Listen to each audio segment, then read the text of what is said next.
Well, hello there, and welcome to day number 1 of your website building 5-day challenge. What we have on the agenda today is something very exciting, and it's only going to take you about 3 to 5 minutes at the most. So what we're going to do is head over to your control panel. Now, if you recall, back in our pre-training video, I mentioned one of the reasons why we wanted you to use a specific hosting program was so that everything on your dashboard will match what we're showing you here in our training videos. So if you follow those instructions, then here's what I want you to do. You're going to type out your web address in your top browser. So just like you're typing out a website, type out your web address. Now, replace where I typed your web address with your actual web address that you picked out, your domain name. And then you're going to put a slash, and you're going to put cpanel. That's cpanel. And then you're going to click enter. Once you've entered that, you're going to end up on a page that looks just like this. It's going to say cpanel, and it's going to ask for your username and your password.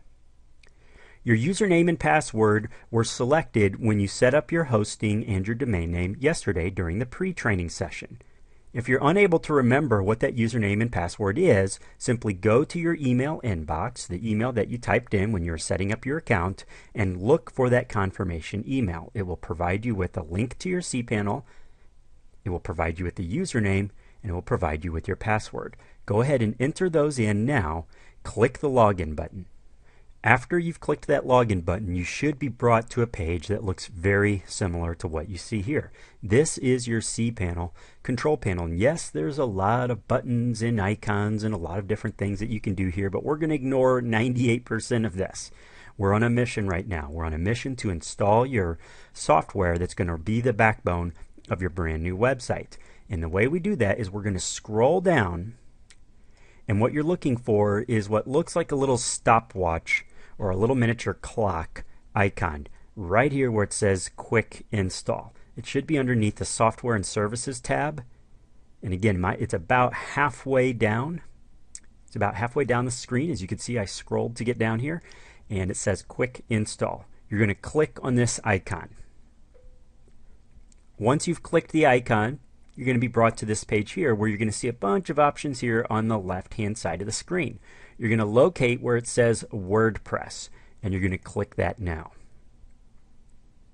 It's going to confirm that you're about to install which version of WordPress. It's going to tell you the size of your installation, and you're going to click this continue button. Now, I have a drop-down box here because I have a lot of different domain names and web addresses that I own and that I've set up and that I manage for my clients. But typically, you're only going to have one option here, maybe two if you have more than one attached to your web hosting.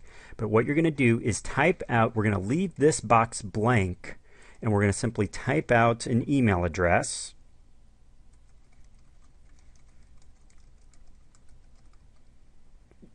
You're going to give your website a title,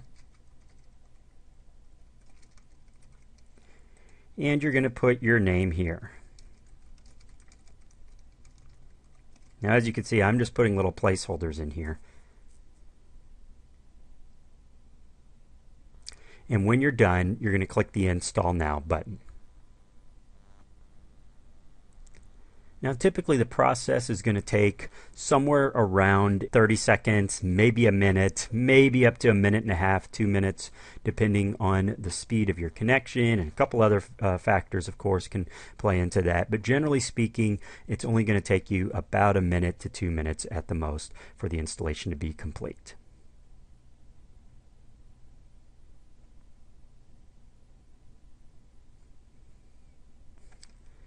When it's complete, you're going to receive a confirmation message. As we can see, this green bar here shows that our installation is 100% complete. It's going to give me my little congratulations note, and it's going to give me a link to access my login page as well as my username and my password. Now, this password is something you're going to want to change because this is just a lot of gobbledygook here. You're going to want to change it to something a little more memorable, of course.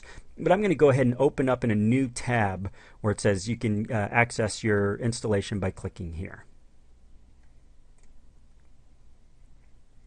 So as I click, I'm brought to a default setting page.